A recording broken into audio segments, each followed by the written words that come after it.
तो hello friends, स्वागत है एक बार फिर से आपका मेरे यूट्यूब चैनल पे। तो आज जो टॉपिक हम डिस्कस करने वाले हैं वो है क्वांटम मैकेनिक्स का, जो है फेस वेलोसिटी। और जैसा कि आपको पता है कि मैंने क्वांटम मैकेनिक्स की एक स्पेशल सीरीज़ लॉन्च की हुई है और उसमें मैं डेली बेसिस पे क्वांटम मैकेनिक्स के टॉपिक्स को कवर कर रहा हूँ स्टेप बाय स्टेप। तो आज हम फेस वेलोसिटी और ग्रुप वेलोसिटी के बारे में पढ़ने वाले हैं।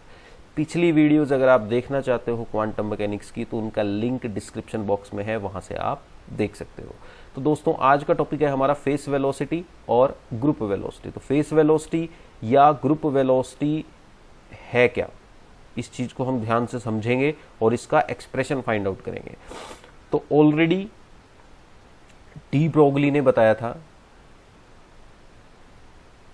ठीक है, एक साइंटिस्ट थे डी ब्रोगली। उन्होंने क्या बताया हुआ था कि जब भी कोई पार्टिकल मोशन में होगा then there will be a wave associated with it, है ना। इसे डी ब्रोगली हाइपोथेसिस कहा जाता है। क्या कहा जाता है इसको बच्चों? De Broglie hypothesis. तो डी ब्रोगली हाइपोथेसिस क्या बोलती है कि whenever a particle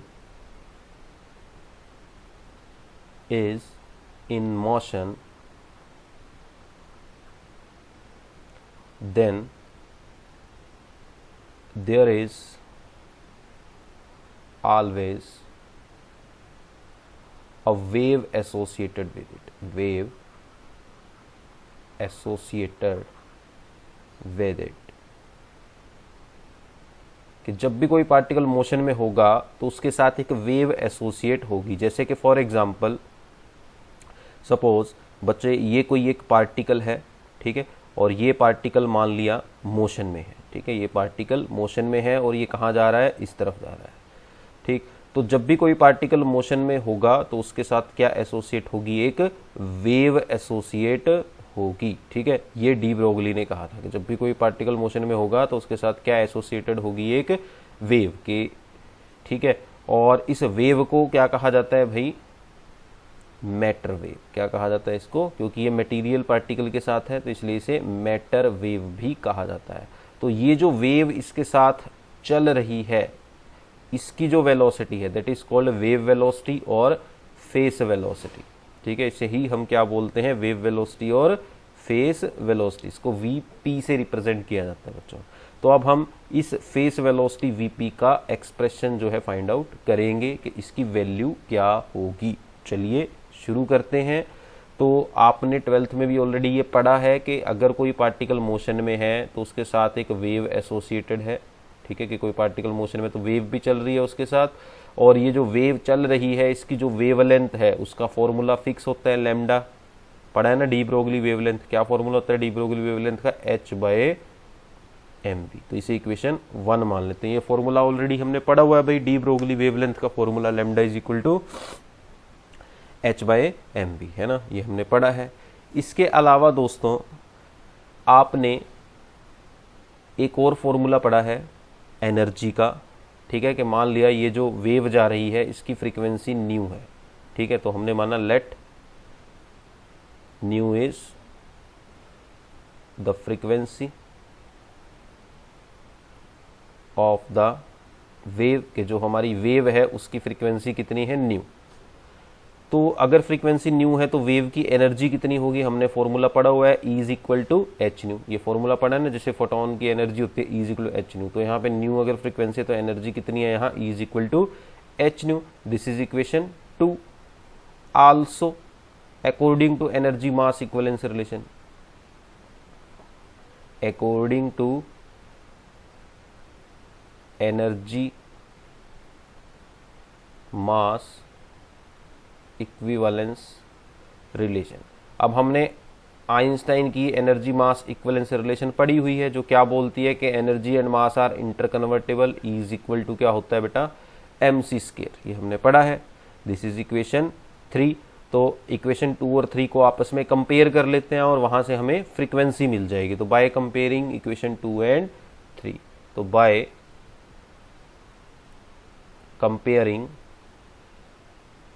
equation 2 and 3, तो इक्वेशन 2 और 3 को बेटा हम यहाँ पे कंपेयर कर लेते हो। तो जब कंपेयर करेंगे तो हमारे पास आएगा H nu is equal to mc²। तो यहाँ से न्यू क्या आ जाएगा आपका? वो आ जाएगा mc²/h and this is your equation 4। तो फ्रीक्वेंसी आ गई हमारी ये, और वेवलेंथ ऑलरेडी हमें पता है λh/mv है ना, यही थी लैम्डा क्या है हमारा h/mv। ठीक, v क्या है यहाँ पार्टिकल की वेलोसिटी, कि पार्टिकल कितनी वेलोसिटी से जा रहा है, कि ये मेरा पार्टिकल है which is moving with velocity v, और इसके साथ जो वेव एसोसिएटेड है उसकी वेलोसिटी क्या है फेस वेलोसिटी। तो ये दोनों अलग अलग हैं, अभी फिलहाल ध्यान रखना है आपको। ठीक है, तो ये जो वैल्यूज हैं लैम्डा की और फ्रीक्वेंसी की, मैं यूज कर सकता हूं फेस वेलोसिटी निकालने के लिए, क्योंकि किसी भी वेव की जो वेलोसिटी होती है बच्चों, किसी भी वेव की जो वेलोसिटी होती है वो किसके इक्वल होती है, उस वेव की फ्रीक्वेंसी मल्टीप्लाई बाय उस वेव की मतलब उस वेव की वेवलेंथ मल्टीप्लाई बाय उस वेव की फ्रीक्वेंसी। ये फॉर्मूला होता है वेव की वेलोसिटी का, 11th क्लास में हमने पढ़ा हुआ है वेव मोशन वाले चैप्टर में। तो यही कंसेप्ट यहाँ यूज करेंगे। तो इसका मतलब जो हमारी वेव की वेलोसिटी है, यानी कि जो फेस वेलोसिटी है, वो किसके इक्वल होने वाली है, हमारी वेव की वेवलेंथ मल्टीप्लाई बाय वेव की फ्रीक्वेंसी। अब वेवलेंथ हमारी कितनी है भाई h/mv, और फ्रीक्वेंसी कितनी आई देखो इक्वेशन 4 से mc²/h। तो यहाँ m से m कैंसल, h से h कैंसल। तो इस तरह से बच्चों हमारे पास फेस वेलोसिटी का फॉर्मूला आ जाता है विच इज c²/v। तो this is the required formula of face velocity of a matter wave. ठीक है, तो पार्टिकल के साथ जो वेव चल रही है उसकी वेलोसिटी आ गई, इसे फेस वेलोसिटी भी बोलते हैं और वेव वेलोसिटी भी बोलते हैं, उसका फॉर्मूला आ गया। इसके अलावा दोस्तों एक और फॉर्मूला है इसका, वो भी हम कैलकुलेट इजीली कर सकते हैं। तो आपके पास देखो एक फॉर्मूला तो फेस वेलोसिटी का ये आ गया c²/v। इसके अलावा इसका एक और फॉर्मूला है, वो भी मैं डिराइव कर देता हूं अभी आपके सामने, अनदर फॉर्मूला जो यूज होगा आगे। अभी अभी आपने पढ़ा कि जो फेस वेलोसिटी है बच्चों वो किसके इक्वल है, वेवलेंथ मल्टीप्लाई बाय फ्रीक्वेंसी। अब आपने एक टर्म आप अभी आपने पढ़ी है 11th में भी पढ़ी है k, जिसे हम बोलते हैं वेव वेक्टर, इसको k से रिप्रेजेंट करते हैं। ये टर्म हमने पढ़ी हुई है वेव वेक्टर, और जो वेव वेक्टर होता है इट इज ऑलवेज 2π/λ, ये इसका फॉर्मूला होता है। तो यहाँ से लैम्डा क्या आ जाएगा 2π/k, यही आ जाएगा है ना, लैम्डा आपका क्या आ गया 2π/k। इसी तरह से बच्चों आपने पढ़ा है एंगुलर फ्रीक्वेंसी, एंगुलर फ्रीक्वेंसी और लीनियर फ्रीक्वेंसी में रिलेशन होती है ओमेगा इज इक्वल टू 2π/ν। तो न्यू क्या आ जाएगा यहाँ से ω/2π। तो वेवलेंथ और फ्रीक्वेंसी की वैल्यूज यहाँ रख देंगे, यहाँ रखोगे तो आपकी फेस वेलोसिटी बनेगी, वेवलेंथ की वैल्यू आएगी 2π/k इंटू फ्रीक्वेंसी की वैल्यू आएगी ω/2π। तो 2π से 2π कैंसल, तो हमारे पास बच्चों फेस वेलोसिटी का एक और फॉर्मूला आ गया ω/k।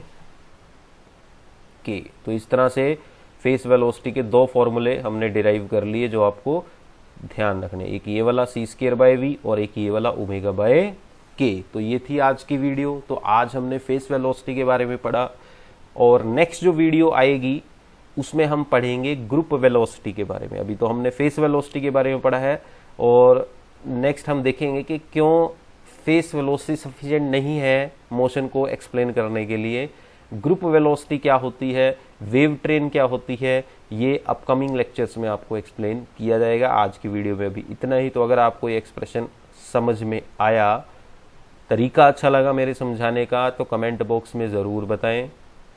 नए आए हो भाई तो चैनल को सब्सक्राइब भी करें। मिलते हैं नेक्स्ट वीडियो में। आप सब अपना ध्यान रखें, पढ़ते रहें।